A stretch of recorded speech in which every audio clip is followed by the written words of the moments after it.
Welcome to the show. Get ready to meet your host for the night, Arizona's very own hip historian himself, Marshall Shore.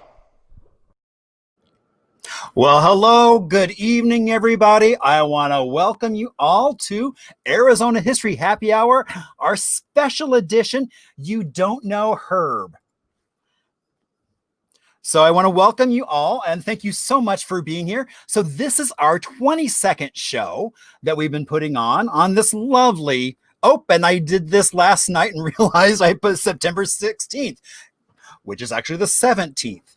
So there we go. All right. So there we go. So again, I want to welcome you all. I mean, we've got a great show tonight.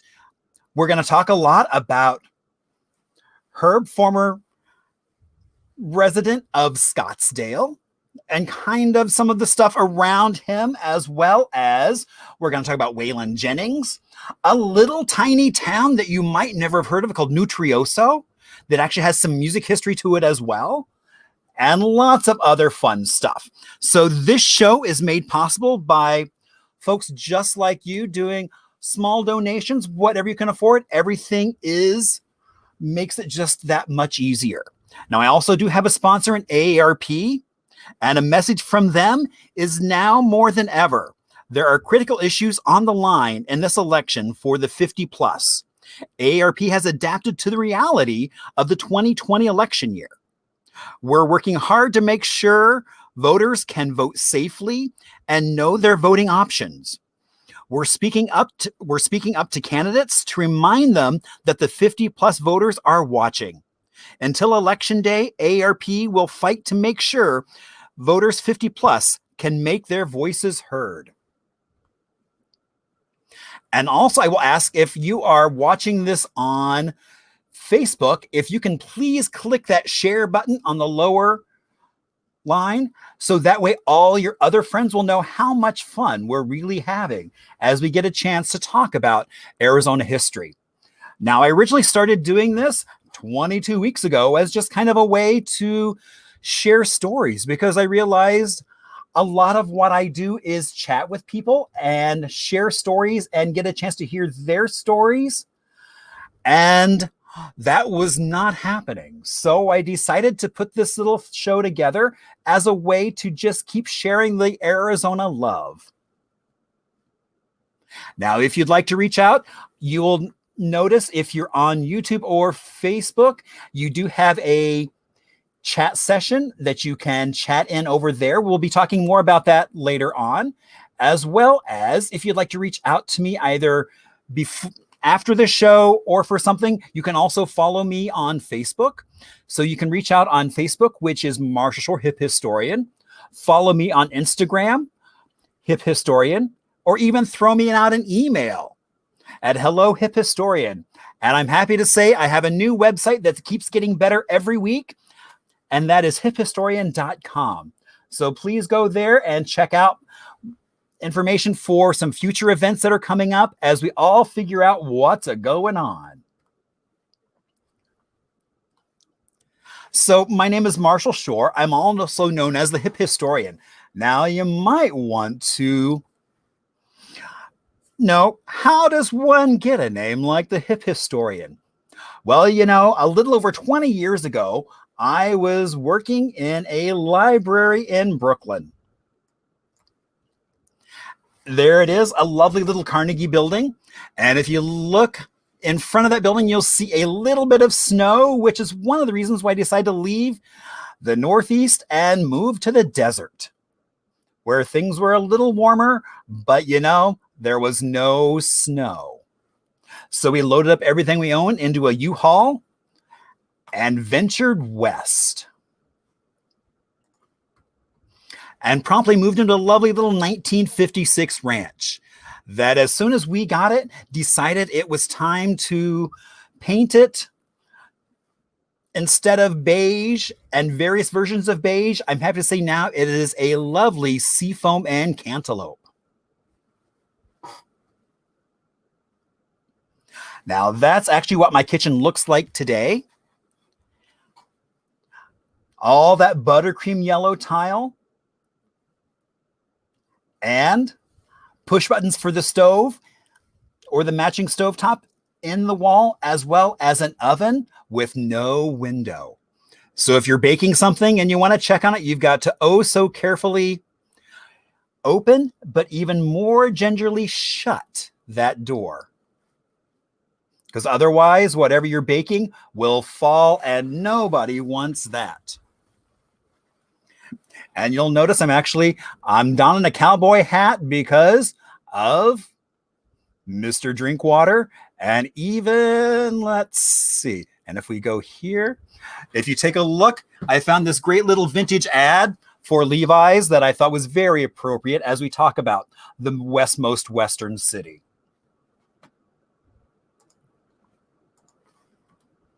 Now, as soon as I got here from New York, all I kept hearing about was how there was no history here. But I knew that wasn't true because every time I went somewhere, I came face to face with so many amazing stories. And then there's that post-war boom that I think in a lot of ways made the Arizona that we all know and love. All those GIs that were stationed here or passed on their way to somewhere else, after the war, they moved here in huge numbers, and in some cases looking for houses just like mine. Now, as temperatures are rather high today, one of the reasons why people started moving here was because of this man, Dr. Carrier, the inventor of air conditioning that lets us all enjoy some inside time. Instead of hanging outside in those temperatures, we can now hang out inside and look hopefully as cute as this panda romping around in the snow. I don't think I'm as cute as that panda, but I'm hoping you are. Although it looks like he's had a haircut recently. Also, Phoenix New Times has named me best historian several years in a row, as well as the Phoenix Magazine named me the best bespectacled Phoenix celebrity because I do indeed like my eyewear. Now, what is Marshall wearing? Well, I could be wearing a caftan like the last big event I went to before all of this hit was actually at the Phoenix Art Museum. They had an exhibit on the history of Paisley and did a whole Bollywood theme party at the Art Museum. So we had a Bollywood beat DJ, and so we're all dancing around Bollywood style. But today I am donning a suit coat that has stars, some sun rays on it, and that's all as an homage to February 14th. Every year we celebrate statehood, and back in 2012, we had one heck of a celebration celebrating across the state. And someone gave me 15 minutes in front of the state capitol on the main stage to talk about anything I wanted to. And I chose to talk about an event that I'm intrigued by that was started back in 1926 by Charlotte Hull. Now, if you're ever up in Prescott, you can go visit her house, which was also home to territorial governors and is now the Charlotte Hull Museum, which is a pretty cool place to go visit and a good place to go north and some cooler temperatures. Now, the event was called Mask of the Yellow Moon. It was based on a legend about how the god of sun would give his rays to make the earth golden and warm and make things grow. So it was always a springtime event. Now, initially it was held at what was the Ellsbury Shriners Temple, just down the street from the Capitol. And it then became the Mining and Mineral Museum. But they got booted out, but they are coming back in just a few years once they are able to bring the building back up to code. So right in downtown, we will have one of my favorite quirky museums returning. It then moved to Montgomery Stadium, which was over on Polk and 8th Street. And It was also home to our very first bowl game. It was called the Salad Bowl, as to basically help play into that agricultural history of Arizona. And what would you expect from the Salad Bowl? Why, none other than the queen of Salad Bowl arriving on a float. That's a salad bowl. And if you look close, you'll notice there's even her spoon and fork to serve with. So there's what Montgomery Stadium, the field, used to look like. And now it is green grass for the Prep Academy. So the Mask of Yellow Moon ran from 1926 to 1955.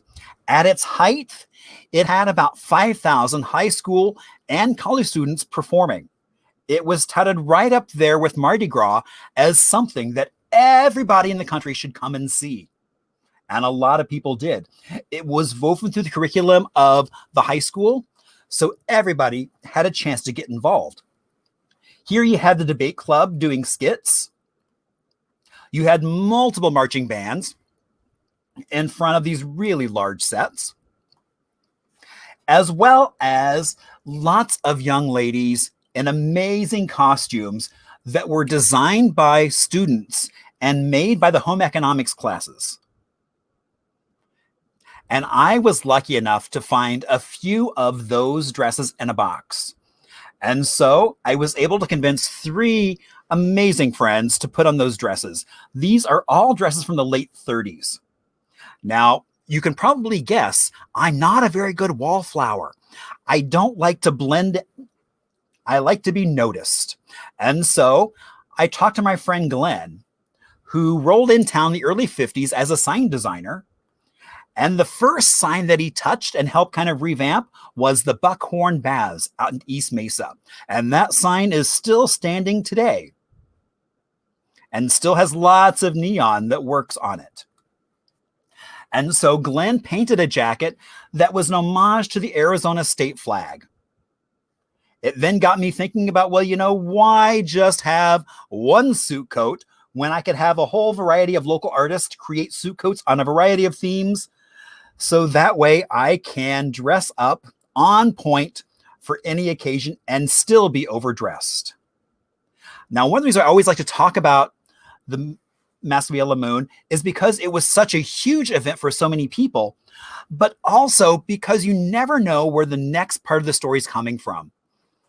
And so I was doing a presentation for the first family of Arizona. And when I was done, a woman, Norma, actually tapped me on the shoulder and said, let's go out to my car.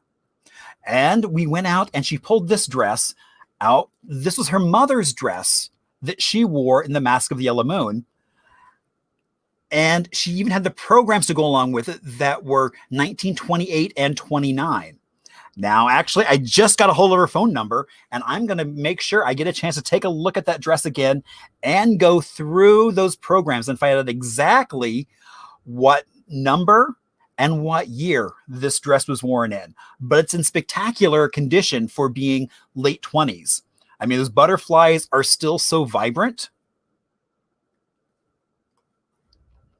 And the First Families of Arizona are a proud sponsor of Arizona History Happy Hour. If you'd like to find out more about them, you can find them on Facebook or even go to their website, which is just the acronym, so tffoa.org, and find out more information about First Families. I know they're doing a lot of programming virtually, which looks to be really exciting. And through the miracle of modern technology, we have some very special guests. Oh my gosh, I'm so excited. Now, hold on. I need to click on another button because I want to see both those smiling faces. There we go. Hello. Hello, Marshall. How are you? I am great. Thank you so much for joining us tonight as we get a chance to talk about some really cool history. Well, thank you for the invitation. So, all right. So first off, well, let's see what's going to happen because I'm going to have a lot of different screens open and I'm not quite sure what's going to happen. So there we go. So JP over at the Valley Ho has been my cocktail advisor for I think at least a month and a half, if not 2 months. And so every week he comes up with an original cocktail. And so you can go to the Valley Ho, pick it up. You can make it at home. And so our cocktail for this evening is called From the Ashes. And so this was actually last night when I was actually at the Valley Ho, getting a chance to try it for the first time. And so PJ, now let's see what's going to happen now when I click on this guy. Well,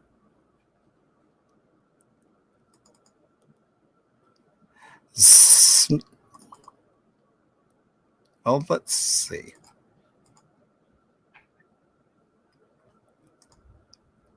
All right.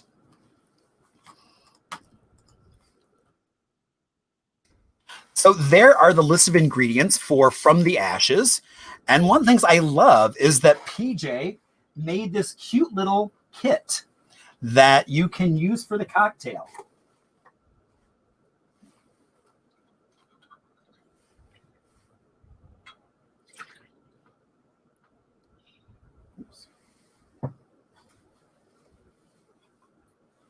So I've got some lovely Thai basil, as well as some magic beans. And I've overfilled my cocktail. Is that really a problem? Yeah, is that a problem, Marshall? Overfilling a cocktail? Not anymore. There we go. All right. So there we have From the Ashes. So can you tell us what makes... Oh, and there you go. And there you guys go, enjoying your cocktail as well, From the Ashes. So I know we have a magic bean for this cocktail. Tell us about that magic bean.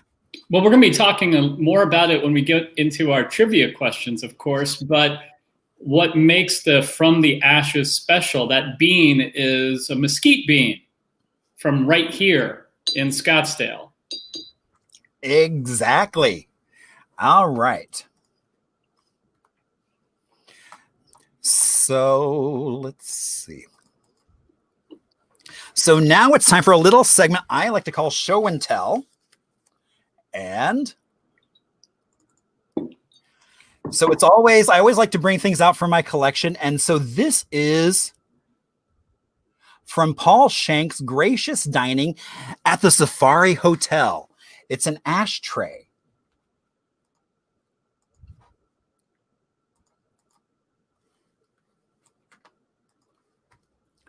And the Safari Hotel was in Scottsdale. Mm-hmm. It has since been demolished. It was an albeetle building. So really would have been super cool. And for the time period, it was really one of the first places that doesn't really play up on the whole Southwest theme, that was much more jungle theme. You had gracious dining. You had great hotel rooms, as well as a little buggy to take you around.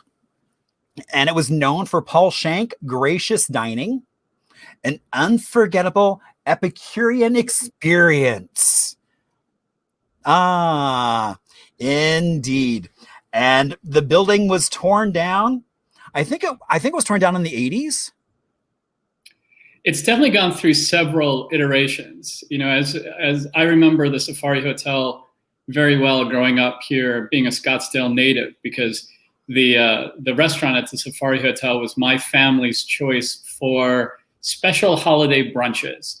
So for a Mother's Day brunch or even an Easter brunch, if it were a special occasion, we'd go to the Safari Hotel for brunch. Nice. Sadly, it was long gone by the time I got here, but all that jungle theme would have been oh so much fun to experience. And confusing, yes. I know, especially then with the French Quarter as well. More of a little nightclub attached to it. So would have been lots of themes all in one space. All right. So now every week we do trivia. So I always have the guests prepare some questions for us. Now, the beauty of this is it's really multiple choice. So that way, even if you don't know the answer, take a guess, because you've got a good chance of getting it right. Now, what'll happen is we'll go through our 10 questions. You can keep track of that either in the chat session, or you could even use an old-fashioned pen and paper. Whatever makes you happy, you go right ahead.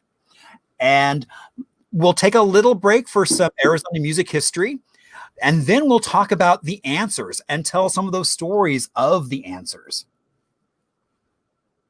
All right. So our first question is, what is the name of Herb Drinkwater's dog? And we want to be clear here, Marshall, that we're talking about the dog that shows up with Mayor Drinkwater in his statue that's in the center of Scottsdale Civic Center. All right. So was that A, Sarge, B, King, C, Sadie, or D, Scottsdale? What was that iconic dog's name that is now memorialized in metal in Scottsdale? All right. Question 2. What was Herb Drinkwater's campaign slogan?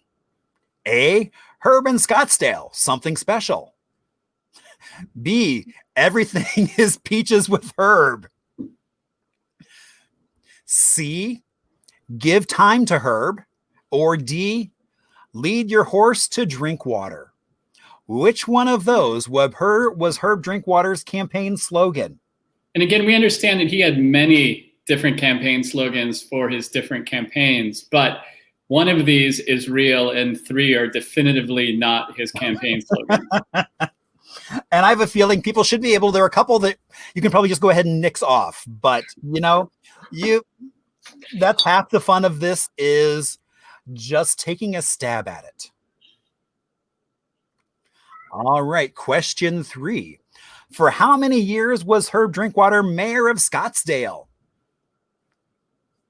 Was it A, 4 years, B, 8 years, C, 12 years, or D, 16 years? How many years was Herb Drinkwater mayor of Scottsdale? All right.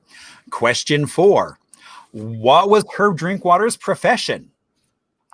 A, an attorney. B, a realtor. C, a banker. Or D, liquor store proprietor. Which one of those was Herb Drinkwater's profession?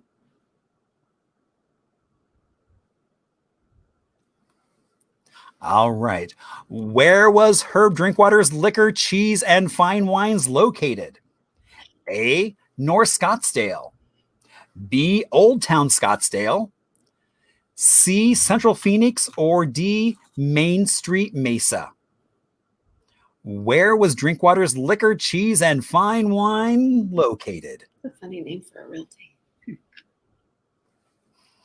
All right, question 6. So we're kind of over that halfway point, that hump. We're coming down the backside of that hill.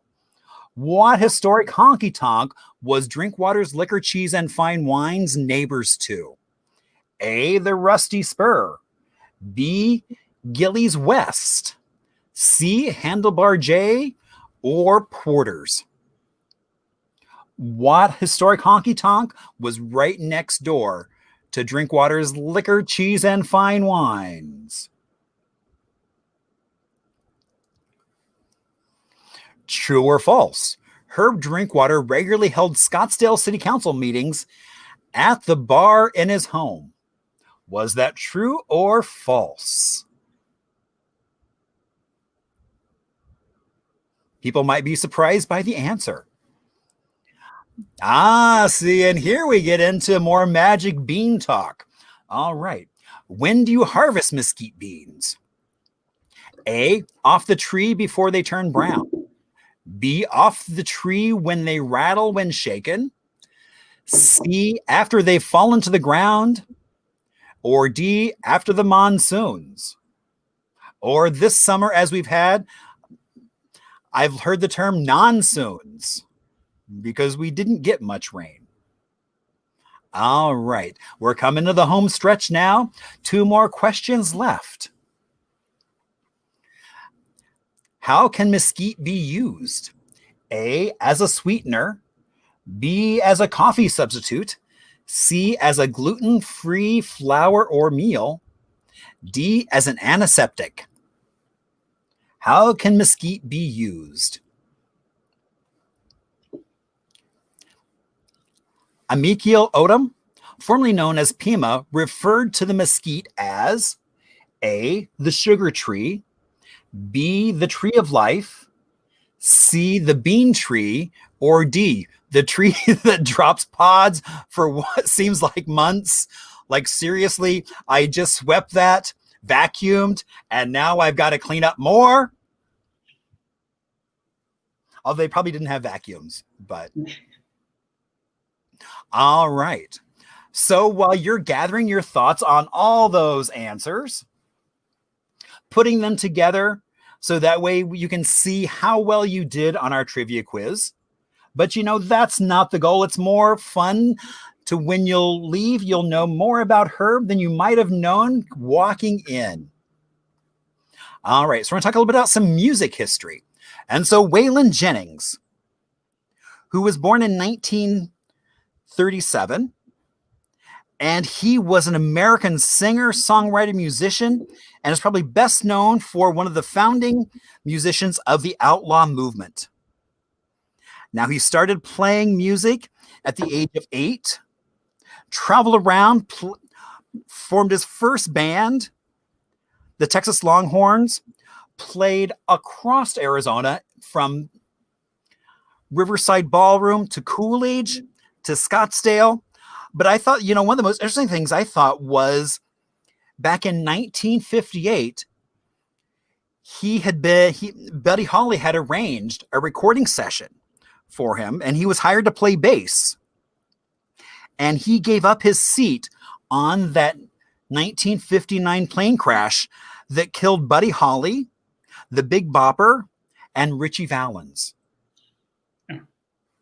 So, and he is buried in the city of Mesa, and he died in 2002. But but really helped define country music from right here in Arizona. All right. So who's ready for some answers? Indeed. So now this is when all the fun starts. Here, let me take a sip of my cocktail.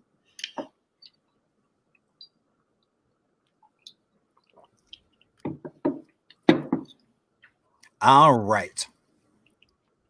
What was the name of Herb Drinkwater's dog? His dog's name is Sadie, at least the one that's pictured there in that statue. It's such a great statue that you can see in the middle of Scottsdale Civic Center. It's a Ross Morgan statue, and it's intentionally designed that people can go up and stand with Herb and get their picture taken in the statue with him, because that's kind of the mayor he was in Scottsdale. He was somebody that liked to go up and talk to people about Scottsdale. So everywhere he went, he used to carry buttons with him that he would hand out that said, "You've just met the mayor of Scottsdale." When I'm wearing one right here. Indeed. That's why I was like, let's make I that met large. the mayor today, Herbert R. Drinkwater. Nice. So he was a one-man tourist bureau for the city. Indeed. And Sadie was the last of the dogs that he and Jackie had together. We have Max, the dog that used to accompany him and keep him safe while he was on the job, is buried in our backyard. Now, do you want to talk about why is Herb's dog buried in your backyard? Well, so first of all, if you're a native of Scottsdale like I am, and from my generation, Mayor Drinkwater was omnipresent, and he was important, so very, very important to making Scottsdale what we think of it as today. He's the one who brought the Mayo Clinic here. He brought the Arabian Horse Show here. He was the one that got Scottsdale named the most livable city in 1993 by the American Council of Mayors. So he was mayor when the city grew. But several years ago, when Laura and I were shopping for our current home, there was a house we fell in love with And then it happened to be Herb Drinkwater's house, the house that he lived in while he was mayor. And that clinched it. And that was because we're big public servants, we're big policy wonks. And so we appreciate people that dedicate their lives to community service. And so it was a natural fit. And then we learned so much more about this house after, committing to it. And we'll share some of that, of course. Indeed. I know there's some coming up questions that rely heavily on that. Yeah. All right. What was Herb Drinkwater's campaign slogan? Again, we were so, when we moved in, we made some changes to the home, really hoping to refurbish it more than to change it, maybe more restore it even. And we held a party afterwards, and it just so happened that many of our friends and many of our friends' parents had a personal relationship with Herb Drinkwater, and including Laura's friends are his children. And they came to our housewarming party with Herb Drinkwater stories and Herb Drinkwater paraphernalia, which they gave to us. And so this was one of his, this is in our collection, this is one of his campaign pamphlets for when he was running for mayor. So this definitely was a slogan that he had. And I know that he had other slogans as well. All right, question 3. How many years was Herb Drinkwater mayor of Scottsdale? You've got the answer right there, 16. Although he was elected to the city council in 1970, he served for mayor from 1980 to 1996. A good long time. So if you're a Gen Xer like me, you don't really, and you grew up here, you don't remember the city without Herb Drinkwater. He was there the entire time we were growing up. All right. And what was Herb Drinkwater's profession? If you hadn't guessed it as of this slide, you probably figured it out with question number 5. He was a liquor store proprietor. And in fact, his liquor store is not too far from his home, near the intersection of Scottsdale and Shea. And the German Shepherds that he was fond of, as Sadie pictured in the statue, being a liquor store proprietor is not always the safest of jobs. These dogs walked him back and forth between his home, that we live in now, and the liquor store that was just up the street. All right. And here we are at the halfway point. And where was Drinkwater's liquor, cheese, and fine wines? So this is a picture of the intersection of Scottsdale and Shea. The best one that I could find from the this is probably closer to the late 50s and early 60s. But at the time, Scottsdale and Shea, and when I was growing up here, Scottsdale and Shea was North Scottsdale. So you had Scottsdale and Shea, and then you had almost nothing along Scottsdale Road until you hit, Pinnacle Peak. So it really was nothing north of here. And so when Drinkwater's Liquor was here, it was considered North Scottsdale. So this is a bit of a trick question. And when the family recognized that they were moving into this house, indeed thought that it was out in the boonies, which at the time it definitely was. Yeah, people came to, who came to our party, including friends of both of ours, Marshall, talked about walking across the desert to get to our house. So, if you think that is, late 50s, early 60s, our house is 59, and so 60. Our house is 1960. So you think that is, just the beginning of Scottsdale. And that's a little bit after my grandparents moved to Scottsdale. They moved in the late 50s because of that air conditioning that you mentioned earlier at the top of the show. Indeed. So my friend Anita has asked, how does she get a copy of this photo? Where did you find it? I'm not a historian. I found it by looking online through as many stories of Scottsdale's early days as I could find. I started to access the Scottsdale Public Library's online photo archive. But this photo came from a story from Arizona Air Park or Scottsdale Air Parks magazine. So if you went to the Scottsdale Air Park magazine's website and looked for history of Scottsdale, you'd find it. Okay. Yeah, several people commented how much they love that picture. So, all right. What historic honky tonk was Drinkwaters Liquor, Cheese, and Fine Wines neighbor? So, and this goes back to your question about the Arizona artist, because when my parents were dating, they went to Handlebar J's right around the corner from Drinkwaters Liquor, and they went on a date there and saw Mr. Waylon Jennings playing at Handlebar J's. And so that had to be 68, 69. Wow, before he became really big. Before he became really big. And I've been to, as a boy, we would go to Handlebar J's. And I've been to Handlebar J's. I've seen Shooter Jennings at Handlebar J's. I've seen other celebrities there too. It's a horribly kept secret that most of Lyle Levitt's band came from bands that were house bands at Handlebar J's. So when Lyle Levitt comes to town after it and he gives a concert, he stops by Handlebar J's after his concert and does a second concert that's more of an intimate affair. And I've been there for that as well. And again, it's kind of everybody's there waiting for him by this point. But it's still kind of exciting to see him. Well, that's when I was looking for when I was looking at Handlebar J's, I kept finding all these photos of Lyle Lovett. Yeah. Okay. Well, that makes sense now. All right. True or false? Herb Drinkwater regularly held Scottsdale City Council meetings at the bar in his house or your house. That is true.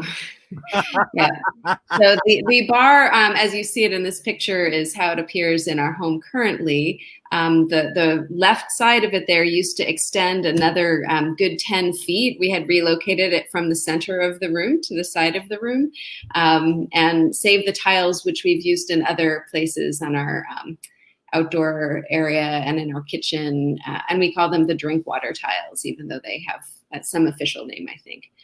But the bar, the Drinkwater tile. Plastic gets good use in the present, and we're looking forward to it continuing to get good use. Yeah, when your mayor owns a liquor store and has a 30-foot bar in his home, it's only a natural thing to do.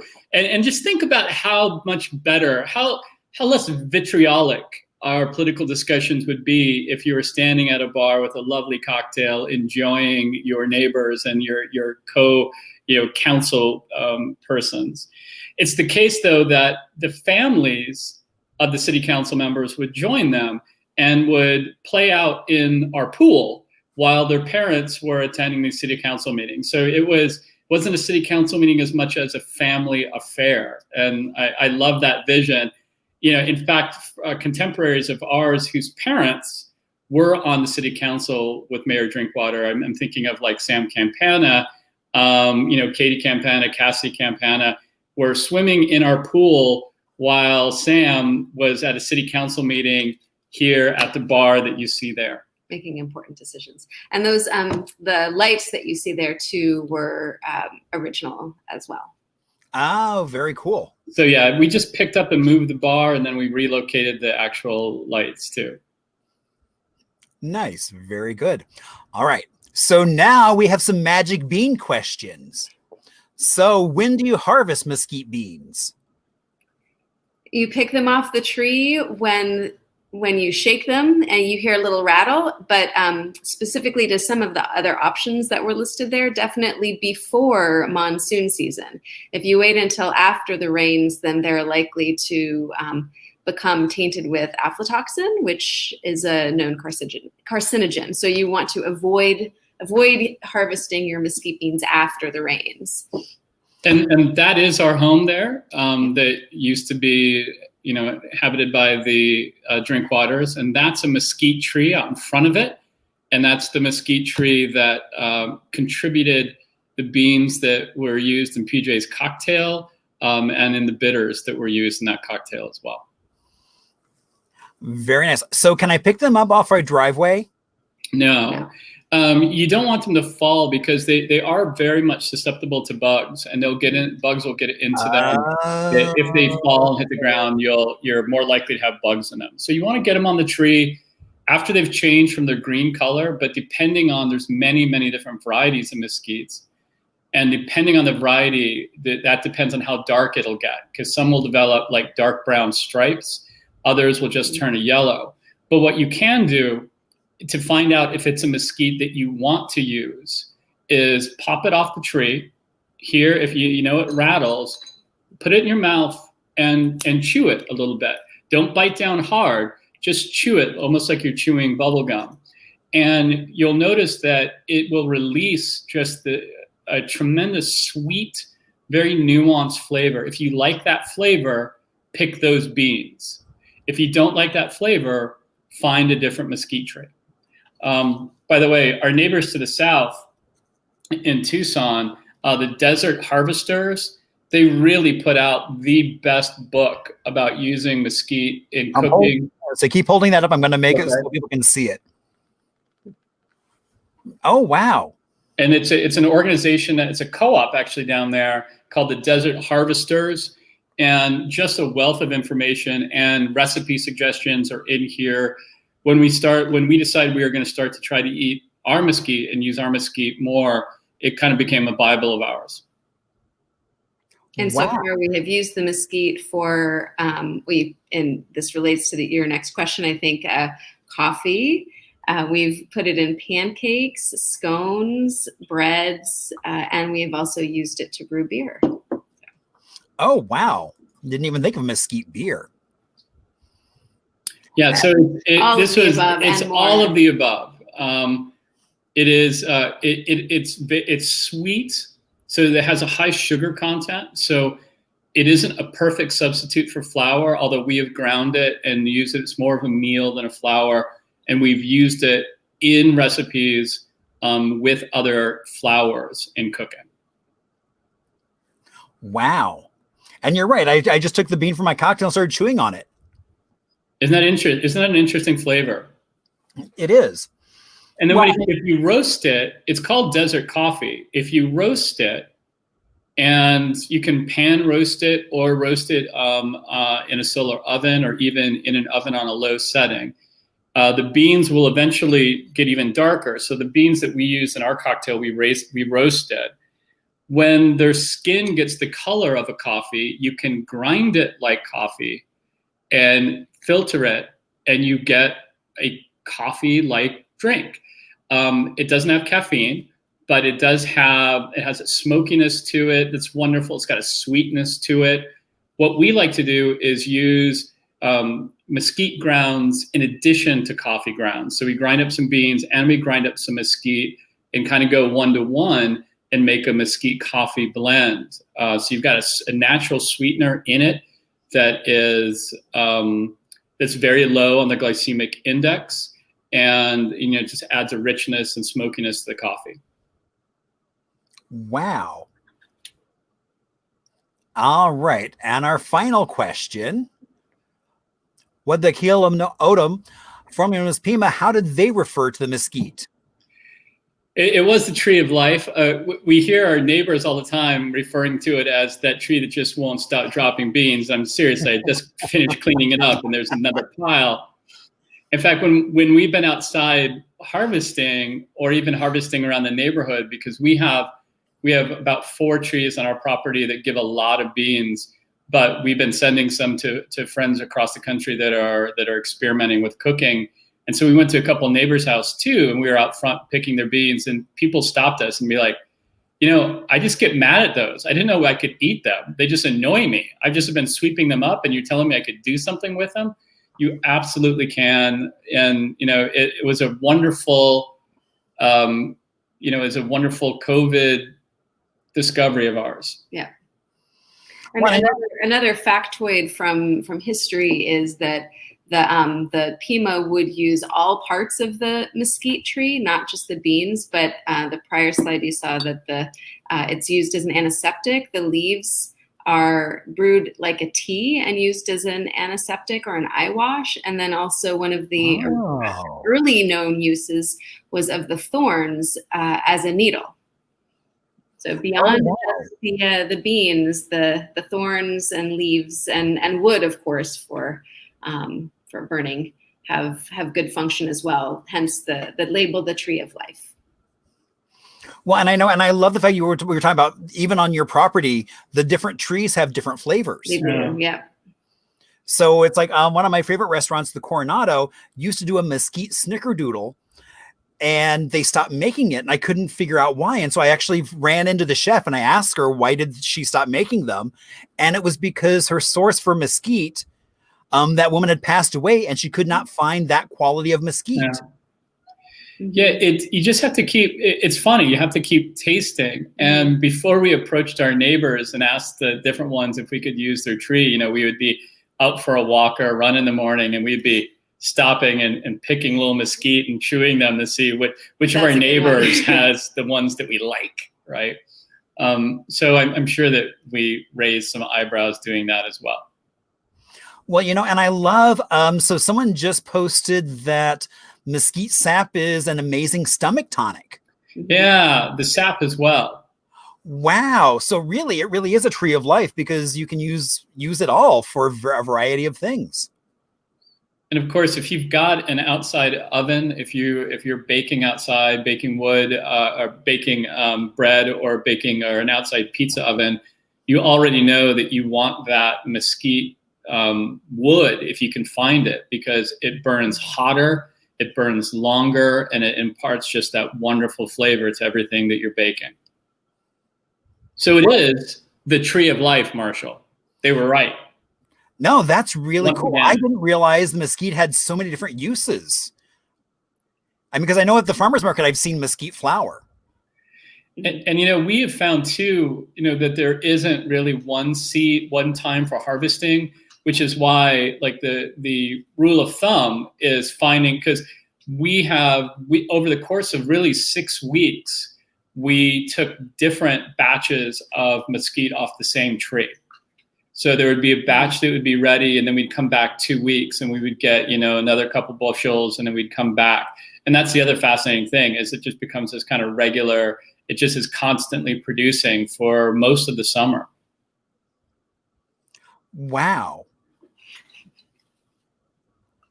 That's part of the fun of this, is everyone gets to learn new things. And then your friend PJ, so what we did here, because he had that ingredient in his list that was mesquite whiskey, and we didn't know what that was. So what we did is we didn't have mesquite whiskey in our bar, in a Herb's bar. But what we did is we roasted up some mesquite beans, broke them up in a mortar and pestle, and we made a tincture with it. So we really just infused some bourbon with the mesquite. That's a little bit of what we're drinking here in his cocktail, but it totally worked. It's got a wonderful smoky mesquite flavor to this bourbon. So that's an ingredient. That's another use, not even on that list. We could just keep going. Right, exactly. Well, because there's a local distillery, Del Bach, and they do a mesquite whiskey. So that's likely what he was using. So, but I love how you can just make a little tincture, and voila, you can now create your own. Yeah. So very cool.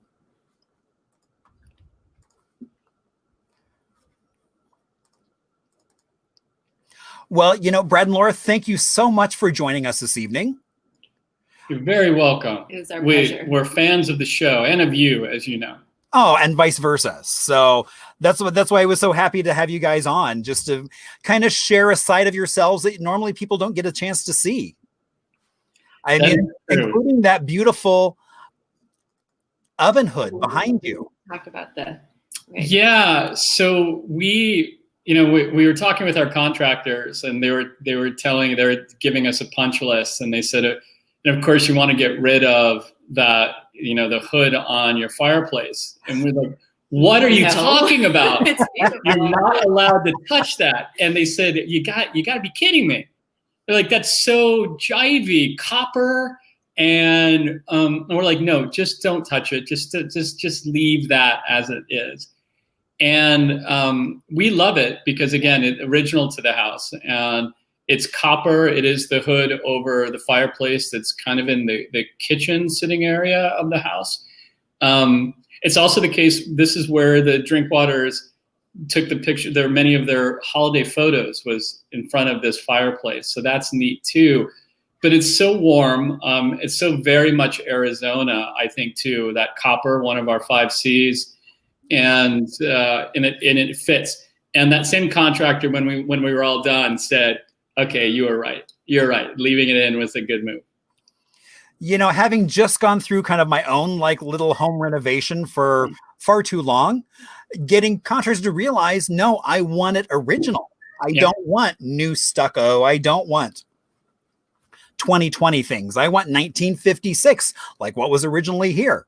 Yeah. So, and getting them to understand that has been quite interesting. It is. You know, that I think that they get used to, making something that's very much of the moment. And, we were trying to preserve something that was, has a wonderful history, but that's also been maybe timeless and not timely. Right. Exactly. So, and Laura, can you hold up your I Heart Her button again? Oh, sure. I think you were really small when it was. Oh, so I think that is so funny. Yeah. Now, is this what he would like take and just give to people? Well, the one that I had on my shirt is the one that he would hand out on his like, okay. That is so funny. To wherever. I met the mayor today, City of Scottsdale, Arizona, Herbert Drinkwater. And I do have another one over there I can display. And these are the memories that I had of him too, because by the time he was mayor, I was 10, and my family would see him out. I love how it's like the parade of buttons. Yeah, showing up. My family would see him out in public, and my grandfather would say hi to him or something. And Herb was one of those guys. Mayor Drinkwater was one of those guys that he made everybody believe that he remembered who they were and that they were really his friend. And of course, as a 10-year-old standing by my grandfather as he's talking with the mayor, and of course, in retrospect, Mayor Drinkwater didn't know who he was, but he made it look like he did. And he made it look like they were friends. And so I was so impressed that my grandfather knew the mayor, right? That was a really big deal.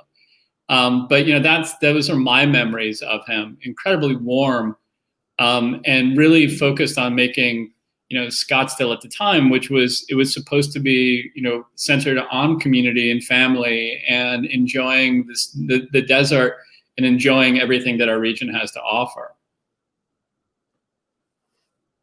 Indeed. Well, again, thank you so much for joining us and sharing your lovely home and amazing stories. And I know I learned a lot about mesquite. I will definitely be looking up more mesquite things that I can do with that flower because it is really tasty. It is. Again, I hope that what I hope to see tomorrow from your myriad viewers is that I want to be driving around the city tomorrow, and I want to be seeing a bunch of people just picking and masticating beans here, figuring out where their next harvest is going to come from. That would make me very, very happy if I could see that.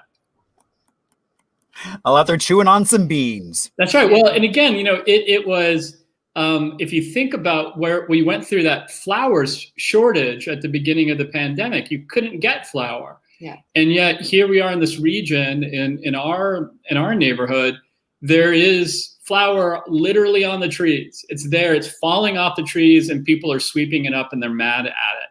Where this could be part of, their quarantine baking that they were doing. And we put it in our sourdough. So it can be, this is the perfect time to get acquainted with the ingredients that are on your property. So what is currently your favorite way to use mesquite? We're working, well, the mesquite pancakes are pretty awesome. Mm-hmm. Oh, followed up with mesquite coffee would be really nice. Yeah. And the cookbook that Brad showed you before, they've got a recipe in there for pancakes. which is quite nice. And muffins and scones, but the pancakes have been the winner, I think, so far. Nice. And we're working on a Mesquite beer as well. We've done a test brew of it, and we're refining it down. We want to quickly come up with an all Arizona ingredient beer, and we're getting close. Stay tuned. Yum. I look forward to sampling a little bit of that. I'm sure you will, Marco. We can only hope. All right. Well, thank you two. Have a great rest of your night. Thanks, you too. Cheers. And I'll see you soon. Cheers indeed.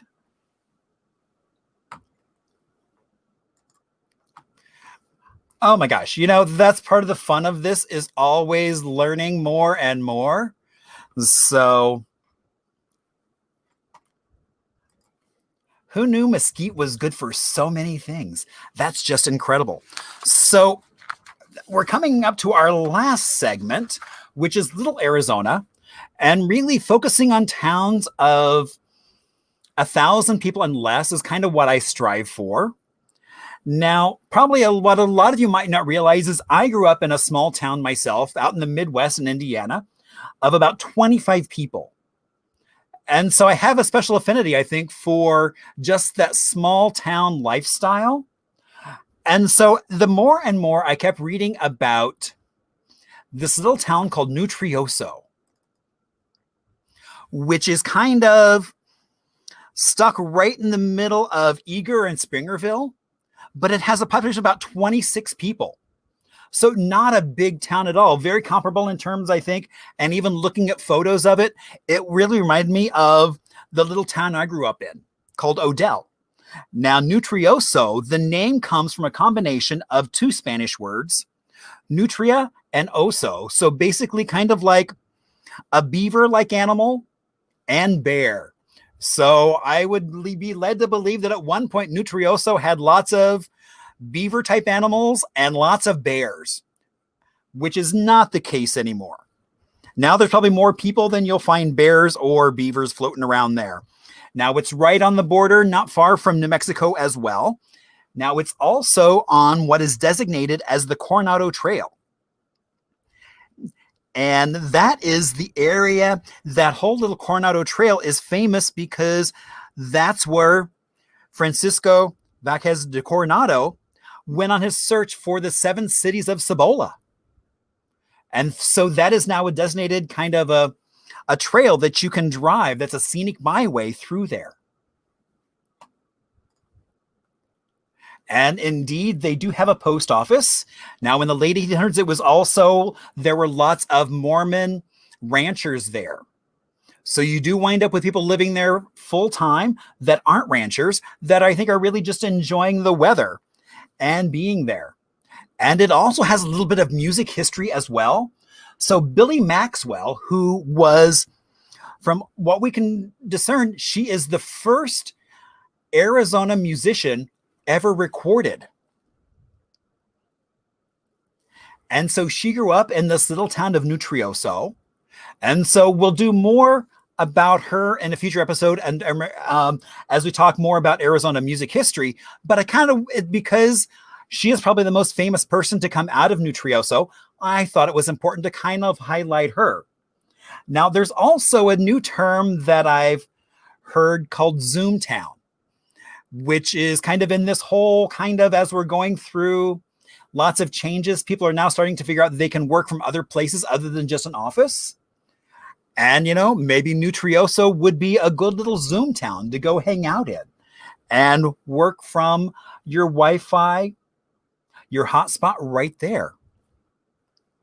And, it's full of lots of folks go there for the summer, go hang out, rent a cabin and just hang out. Here we are on the reservoir. I mean, it's a really beautiful place to just kind of relax, get away and detach. And so I've been really enjoying looking at these small towns. And I think Nutrioso seems to be, I would say from looking at it, the one that reminds me the most of home. Now, remember, if you have any questions, any stories you think we should be talking about, suggestion or comments, please feel free to email, reach out on Facebook. You can email hello@hiphistorian.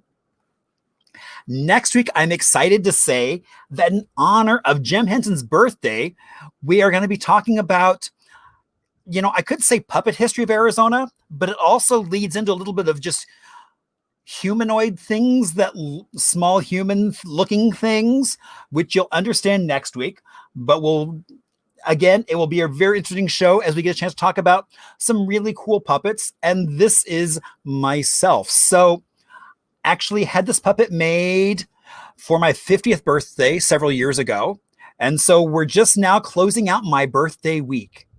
So kind of happy to be able to capstone it with talking about puppets. Also on Saturday, September 19th, coming up at 3:00, we are doing a panel called History of Drag right here in Phoenix. So we have a panel of people talking about that history of drag. So that's going to be a lot of fun. So feel free to tune in for that. And then also, kind of that second week of October, I've just released doing 2 tours, walking tours of Central Phoenix, looking at haunted as well as historical places in Central Phoenix, talking about things. We are limiting them to 10 people. Everyone will be required to wear a mask. And I've got a little microphone that will fit under my mask, so hopefully people can still hear me as I talk. But trying to figure out what October looks like and just being able to share some of those stories. So again, I want to thank you all for joining us this evening for our 22nd episode.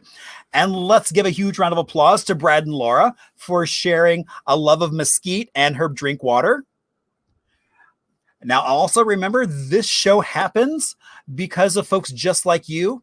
Doing small donations, whatever you can give would be greatly appreciated. Now, I also have a sponsor in AARP of Arizona, and the message from them is that now more than ever, there are critical issues on the line in this election for the 50 plus. AARP has adapted to the reality of the 2020 election year. We're working hard to make sure voters can vote safely and know their voting options, because we all need to know our voting options. We're speaking to candidates to remind them that 50 plus voters are watching. Until Election Day, AARP will fight to make sure voters 50 plus can make their voices heard. Now, also, they do have a wide variety of information in terms of also some other programming. I know they've got a drum circle as well as some other fun things happening on as virtual content from their website. So please check them out at www.aarp.org/Arizona. So I also would like to give a shout out to Cole Travis for creating that original piece of music that we played at the intro. My videographer, Chris Allen, for creating that cool little video. And as always, PJ Vader Barron, our cocktail advisor and cocktail master. As well as we're getting ready to see our outro.